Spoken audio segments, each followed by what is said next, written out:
Hello, hello, hello. My name is Nicholas Rivas. I talk about politics and stuff.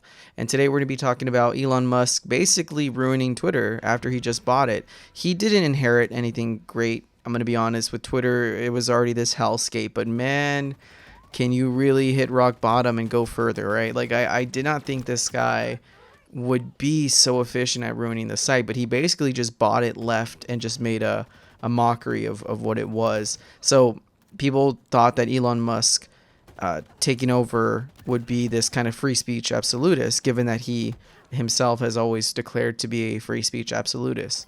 Um, but we have not seen that. Many believe that he's still this free speech absolutist, which you're just lying to yourself. It's okay if you agree with how he's handling Twitter, and I'll dive into that in more detail. But right now, what is going on is that he's been cracking down on accounts. Now, if you agree with it, cool. But if you believe he's being a free speech absolutist, you're just wrong. The guy was like, I'm not going to ban anybody. I'm not going to do anything. And I think he soon realized you just can't do that, which is fine. I'm okay with that. But he's definitely not the guy that everyone is saying, this free speech man. You know, it's hard to be. It's hard to be when you're running a business. Um, but let's talk about it. And so much happened in such little time. Basically, Elon has now this like awful cracking down of accounts. It's coming to haunt him. He first started with the whole parody. I remember accounts that were parodying him. He was like, well, in Twitter's policy, you should actually say parody in your title, which is not free speech. If someone's being comedic in their tweet, the last thing I want to see as a free speech absolutist myself is someone go, oh, by the way, that was a joke. Like, yeah, we got it. Like, I know you're not the real Elon Musk. But to him, he must have gotten his CVs. He started cracking down. Then he started seeing accounts come, like the Donald Trump, the Andrew Tates, the Kathy Griffins. So, yeah, accounts are getting revived, but a lot of accounts were getting banned. And then, fast forward, in the most recent weeks, he started banning these journalists. And then, on top of that, he started banning the Elon Jet account. So the Elon Jet was tracking his jet. Now, many think that, oh, that sounds awful. Like, this is this guy's privacy. But when you fly a plane in the United States, that's public information. It's aviation policy to have all of that info out there. So he claimed it to be real-life doxing, real-time doxing. And yeah, he basically banned that Elon Jet account and any account that reported about the Elon Jet account. He then, nailed in the coffin, started banning Linktree, any links to your outside accounts, to your Twitch, your Instagrams, your Facebooks, anything that's not Twitter you're linking to.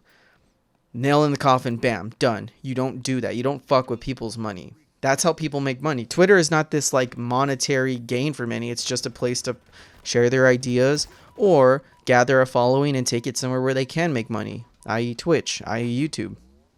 So, with Elon messing with people's money, he lost everybody. The other stuff definitely was a sort of catalyst to many who were like, hey, I was indifferent about the guy, but now I'm just pissed. Like, the guy is banning people even though I thought he wouldn't. There were still fanboys saying like, no, they were going against policy. Nah. If you're against him being, against these like bigot accounts, or you want some sort of like, vetting, I'm okay with that as well, I guess, right? But to expect that this guy is a free speech absolutist is just wrong. To continue to say that he's a free speech absolutist, it's just wrong. Now, I feel like I kind of hammered at that point. If you like what he's doing now, cool. I disagree with you. But that's one thing. But many of his fans are just lying to himself at this point, saying that he was not going to do what he's doing right now. So, on top of his poor decision of how to handle things like the Elon Jet account, which, again, that's a free speech, protected thing. Like, the Supreme Court fought on that topic and said that, yeah, aviation records and the real-time location of these planes is fair game. And then any sort of banning of people reporting about it, that's just obviously a free speech, like, terrible thing to do. Like, he's anti-free speech at that point. So all that being said, he's not going on his word. He is definitely lying to himself, and his fans are lying to themselves. But on top of all that, now he's fucking with people's money. So when you ban the Linktree stuff, you have now people like even Mr. Beast, who has been riding Elon's junk for so long, you can finally see that people are like, dude, you're just annoying now. Like, he's annoying.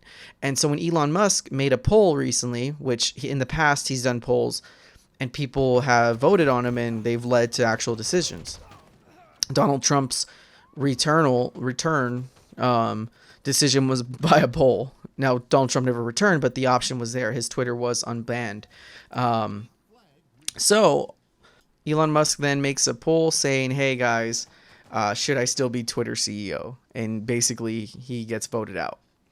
Everyone says yes, please. It's about 57, right? Say yes, and then the rest is no. So he he basically ousted himself. He's very much seeming to be kind of out. And on top of that, many of the comments that he said after showed a very vulnerable man. He basically went on this rant saying that, like, I'm miserable and nobody wants his job and heavy is the king's crown and blah blah blah blah blah. So yeah, like there's clear signs this guy is leaving and he's not going to be the CEO. I mean, it is a lot to bear. I'm not going to sit here and say that being the leader of the free market of this new basically public square is, that's terrible. That's a terrible thing to control. Do you ban people like Alex Jones? Do you ban people like Trump? Even though I personally don't feel like you should, I'm like, it's also hard to not say that one didn't incite a riot and one isn't saying that little kids dying is fake. Like, how do you mitigate that? Do you just let the public take it? I know there's people like Alex Jones whose rhetoric has kind of been depleted because he's not been given that a public access. But I'm like, well, one day they will attack me for my speech, even though I may be right. Like, it's not easy. So I sympathize, but he's obviously picked a side. He was leaning with right wingers pretty hardcore. So I'm obviously in disagreement. You have to be as much neutral as possible if you truly believe that this is a public square.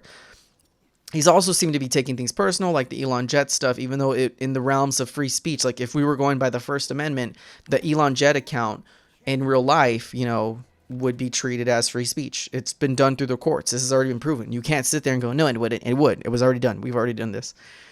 There's an actual court case that went in favor of the doxing of sorts, if you will. So even then, he's not even true to his word. So all of this is really just to say, this man fumbled the bag. He took something that was way above his own head. And also, he's not the brightest guy when it comes to free speech or being an unbiased figure when it comes to free speech. He obviously got in his fifis with some shit. He obviously didn't know what he was doing. And he obviously has a very clear bias. And that's fine. I mean, I would have a definitely clear bias. But I think, honestly, I hope to God I can stand with truth to my heart and say this and look in the mirror with sincerity and say, like, I don't think I would have banned the Trumps of the world. I think I would have brought back standard traits. Even though I don't agree with them, I think that if we set a clear policy and we tie Twitter to the First Amendment, I think it wouldn't be clean, but it would be better, in my opinion. But, I don't know. I don't know how I would react if I was given that power. I think I would be more of a free speech absolutist than this guy. And also, I know I'm pretty sensitive, but I'm not a billionaire sensitive where I've been so used to people sucking my ass. I mean, when he went up on Dave Chappelle and got booed, he said that was one of the first times he got booed. Brother, I'm getting booed every other day. I'm used to it. So I think I'd be a better CEO than him, but it is what it is. I'll leave it here. Y'all be safe and keep it real.